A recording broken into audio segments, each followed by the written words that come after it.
Angela Ward lived on the third floor of a building that time had forgotten. No one knocked. Her apartment was quiet, too quiet. The kind of quiet that sinks into the walls, seeps into the furniture, and wraps itself around your breath like dust you forgot to notice. Inside, the remnants of a former life waited an easel leaning in the corner, abandoned mid-sketch, a palette hardened with forgotten paint, a stack of children's drawings, faded and curling at the edges. And on the wall, a clock that no longer ticked, stuck forever at... Angela used to be an elementary school art teacher. Her voice was gentle, her presence calming. Her hair in long and brown used to fall in soft waves over her shoulders as she knelt beside small desks to help with crooked lines and wild colors. She had once known the names of every child in her class, their favorite animals, their dreams. But now she lived alone, quietly, entirely. No one came to visit. No one called. No one asked if she was okay. The only sounds came from the children below, echoes from the playground, where tiny feet scuffed against concrete and laughter bounced between rusted swings. Sometimes, one of them would point up toward her shadow behind the curtain and whisper, like passing along a legend. "That's where the witch lives." Angela never answered. She didn't flinch, didn't get angry, didn't even blink. She simply sat in her chair day after day, wrapped in a worn gray sweater that hung loosely off her shoulders like fog. Her hands rested on her lap.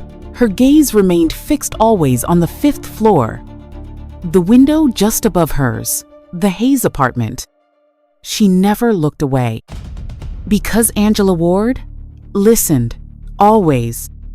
She listened when no one else did. She listened because silence, to her, had become more familiar than sound. And somewhere inside that silence, she waited. Angela Ward had once thought about cutting her hair, not out of impulse, not for style, just a quiet urge that came and went like a ghost standing at her shoulder, waiting. She never gave in, because deep down, she knew once she did it, once the scissors touched that first lock, there would be no turning back. She didn't fear the change in appearance. She feared what it would mean. When she was 10 years old, she had watched her father grab her mother by the hair and slam her head into the kitchen wall. The air had smelled like burnt rice and boiled bones. The reason for the violence was simple. Dinner had gone cold. That was all it took. Angela remembered her mother holding her tight afterward, trembling, whispering with lips pressed to her ear. "If anything happens, be quiet. Don't cause trouble." And Angela did exactly that, for the rest of her life. Years later, her mother would die of a stroke, collapsing in the middle of their small living room like a marionette whose strings had been cut. Angela had been there, just 3 meters away. Sitting on the edge of the couch, she didn't move, didn't call for help, didn't scream. She sat there, frozen, and did nothing. Not out of ignorance, but out of programming. Because silence wasn't just a habit, it was her inheritance. From that moment on, she let her hair grow long, soft, brown, familiar. It became the last connection she had left to her mother. Cutting it would have meant severing that tether. And she wasn't ready, not yet. The Hayes family lived directly above her. Every weekend, their apartment filled with noise, not the kind that made you sigh, but the kind that made your chest tighten. Clinking glass, raised voices. Then, suddenly, silence so dense it felt like someone had stuffed cotton into the walls. A silence that didn't come from peace but from something being held down. Angela never knocked, never called. She just listened, because that was what she knew how to do best. Then came the night. The clock read 9:14 p.m. A scream sliced through the ceiling, so raw, so sharp, it felt like it had torn the wallpaper from the walls. Angela stood up. Instinct. Reflex. Her breath caught in her throat. Then Robert Hayes. His voice boomed down through the vent. muffled but unmistakably violent. Don't leave me, Linda. I swear to God and take another step. Angela froze. Then Linda's voice, trembling, soft, almost inaudible beneath his fury. Please. Calm down, Robert. Daniel is in the other room. A crash echoed through the ceiling. Something heavy. Maybe a chair. Maybe a body. And then a different voice. Daniel. Frantic. Breaking. Let her go. You can't do this anymore. Another thud. A pause. The kind of pause that wraps around your spine like ice. Then nothing. Followed by a new sound. Not a scream. Not a sob. Something final. Something dry. Like a stone dropped from 5 stories up. Like a skull cracking open on concrete. Angela's knees buckled. And she screamed.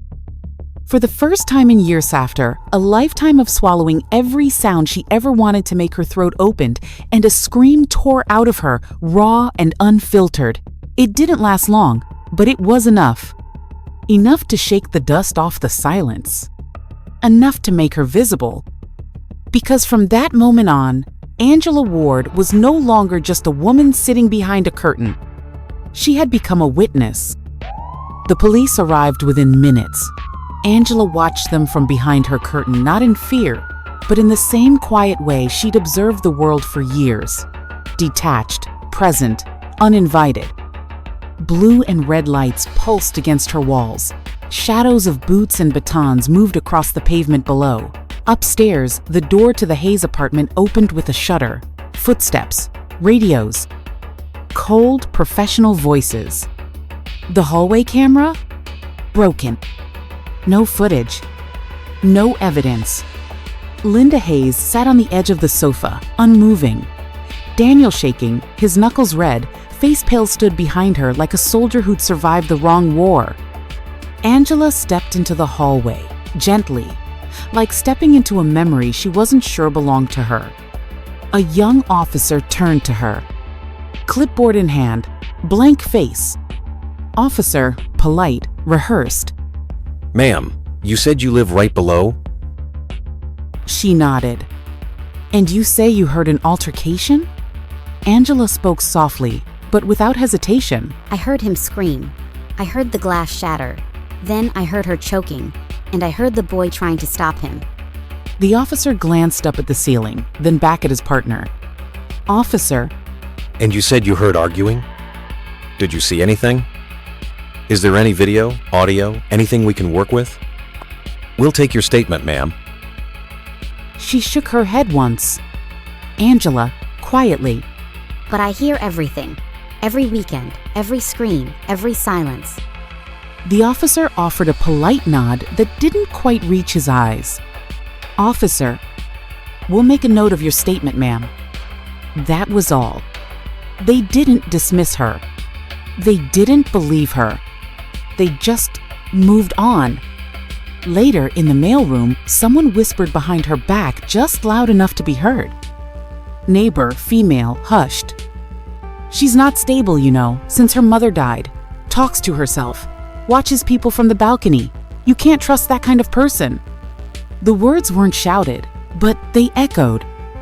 Angela didn't respond. She simply walked back up the stairs, slowly, silently. Back in her apartment, she didn't sit, didn't drink water, didn't cry. She walked to the drawer, opened it, and pulled out an old pair of scissors dull, rusted, stained with time. She stared at them for a long moment, then gripped her hair and began to cut. Not carefully, not with grace. She tore at it, clumps at a time, jagged chunks falling to the floor, some landing on her bare feet, others clinging to her sweater. Her breathing grew louder, not out of panic, but out of something deeper, something ancient. Punishment. Not from the world, but from herself. Every cut felt like peeling back a layer of memory. Every strand a voice she hadn't raised. Every uneven edge, a silence that killed something important. She lifted the scissors one more time and whispered, "Then let them see me." The morning after the scream, after the scissors, after the fragments of herself lay scattered across her apartment floor, Angela pulled on a gray knit hat, slipped into her coat, and walked out the door. She didn't lock it. She didn't look back. Outside, the street was damp from last night's rain. A low fog clung to the edges of the buildings, like something waiting to be named. Angela walked slowly, past closed shops, shuttered cafes, and windows covered in posters no one read anymore. At the end of the block stood a tiny salon, the kind that had survived 3 rent increases and 2 owners. Its windows were fogged. The sign above the door read Mika's hair in faded blue lettering. Angela stepped inside. The bell above the door rang softly. It was the only sound. Inside, everything smelled faintly of bleach and warm metal. The lights flickered overhead, not from disrepair, but from age. A single barber's chair stood in the middle of the room. A mirror the size of a small door faced it. Behind the counter, Mika turned. An older woman, hair in a tight bun, apron dusted with stray clippings. She looked up from her broom. Her eyes met Angela's. There was no shock, no judgment, just recognition. A long silence passed between them before Mika spoke. Mika, quiet, neutral. Want me to clean it up? Angela removed her hat. Slowly. Tufts of jagged hair stuck out at awkward angles. A patch near her temple was almost bald. Her scalp, pale and exposed, shimmered faintly under the fluorescent light. She nodded once. Angela, soft, resolute. Number, not clean, all over, stripped, no trace. Mika didn't ask why. She simply gestured to the chair. Angela sat. The vinyl squeaked beneath her. The mirror in front of her felt impossibly large. Mika approached, set down her broom, and picked up the clippers. Before turning them on, she rested a hand on Angela's headlight, steady, as if to measure the weight of what she was about to remove. She ran her fingers over the uneven patches, the scars that weren't visible. The breath Angela had been holding finally escaped. Want me to cut your hair? Ready? The clippers buzzed to life, a sound both mechanical and ancient. Mika began. Strip by strip, the remnants of Angela's past fell away. Each pass of the blade revealed more skin, more shape, more truth. No conversation. No music. Only the sound of shedding. Angela stared at herself in the mirror. First with hesitation. Then with clarity. No hair, no layers, no excuses. Just the woman underneath. And for the first time in years, she didn't look away. Angela sat in the stillness of her apartment. The same chair, the same light, but everything had changed. The air felt different, now cleaner, sharper. Her scalp tingled with every current of breeze that passed through the open window. She could feel the temperature of the room on her skin in a way she never had before. It wasn't just her hair that was gone. It was something deeper. She walked slowly into the bathroom. No light but the one above the mirror, harsh, white, surgical. It cast no mercy, only truth. Her reflection met her like a stranger. Bare scalp, pale, soft stubble already beginning to return. Eyes ringed with fatigue, yet steady unblinking. Her features no longer shielded by softness. No veil, no distraction. Angela touched her head. The skin was smooth, slightly cool, unfamiliar. She trailed her fingers along the curve of her skull as if rediscovering the shape of herself. No more hair. No more armor. Just what was left behind. And yet, in that cold clarity, something began to rise. A memory. Not loud, but persistent. Not dramatic, but surgical. Her mother collapsing in the middle of the living room floor. Her hand trembling, reaching. Her eyes bleeding. Angela had been 3 meters away, close enough to see it all. And she had turned away. Not because she was afraid, but because she was angry. She had been angry that her mother stayed, that she never left the man who broke her down year after year. Angry that the woman she loved more than anything had taught her how to endure, but not how to say no. How to disappear, but not how to resist. How to survive, but not how to live. Angela had watched her die in silence, offering nothing but stillness. If anything happens, her mother had once whispered, "Just stay quiet. Don't cause trouble." So she did. Angela had obeyed right up to the moment it killed the only person who had ever protected her.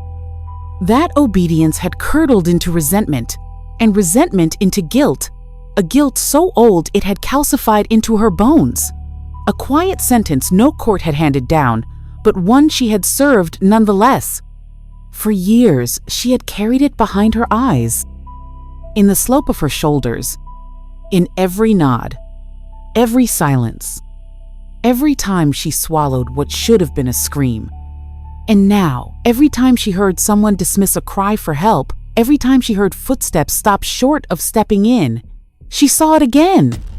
Her mother and herself, trapped, repeating.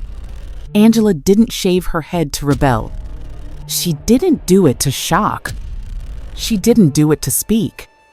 She did it to atone, to carve a truth into her skin that words could never carry, to mark herself so that the next time she stood before a room that didn't want to listen, they would have no choice but to look. She had been silent her whole life, but now her silence had shape, and it was bald, unflinching, and staring back from the mirror. The police report was filed. The papers were stamped. The neighbors closed their doors, and Daniel stayed in custody. Linda said nothing, and the silence returned, not because things were settled, but because people were tired. Angela knew this kind of silence well. It wasn't peace, it was surrender. She sat alone in her apartment now, colder with every passing day, hair gone, face bare, no mask left to wear. She stared at the wall, at the shadow of herself cast by the light of a single desk lamp. Her phone lay on the table, unlocked, camera open. She stared at it for a long time, fingers trembling just slightly enough to betray the weight of what she was about to do. No makeup, no filter, no lighting setup. Just the harsh ambient hum of the room. Just her. A single chair. A blank wall behind her. And a front-facing camera that saw too much. She hit record. At first, she just breathed, slowly, audible, the way someone breathes when they're choosing truth over safety. Then she spoke, Angela, to camera, calm, direct, unblinking. My name is Angela Ward. I live below the Hayes. I heard Robert Hayes attack my wife. I heard Linda gasp. I heard Daniel try to stop it.